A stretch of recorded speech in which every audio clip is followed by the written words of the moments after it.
রাজনৈতিক পটভূমি পরিবর্তনের পরে যে অবস্থা, বাংলাদেশের সাথে ইন্ডিয়ার অবস্থা খুব একটা ভালো নয়।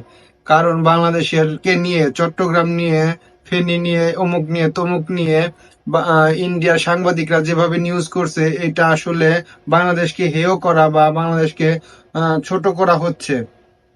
তো এইভাবে একটা দেশকে নিয়ে মন্তব্য করা বা একটা দেশকে নিয়ে হেয় করা উচিত নয়। এটা একটা স্বাধীন দেশ।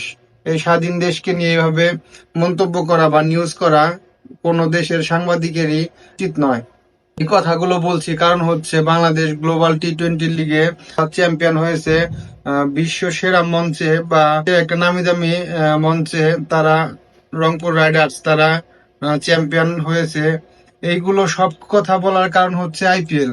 আইপিএল কে ঘিরে আসলে বাংলাদেশের অনেক আগ্রহ থাকে বা বাংলাদেশের দর্শকের অনেক আগ্রহ থাকে। দেশের কোনো প্লেয়ারই আইপিএল এ চান্স পায় নাই বা আইপিএল এ নেয় নাই, এটা আইপিএল কর্তৃপক্ষ একটা বৈষম্যর শিকার বানিয়েছে বাংলাদেশের প্লেয়ারদের। কারণ বাংলাদেশের সাথে যে ইন্ডিয়ার যে রাজনৈতিক অবস্থা বা রাজনৈতিক পট পরিবর্তন হয়েছে বাংলাদেশে, এই কারণেই হয়তোবা আইপিএল এ বাংলাদেশের কোনো প্লেয়ারকে নেওয়া হয়নি।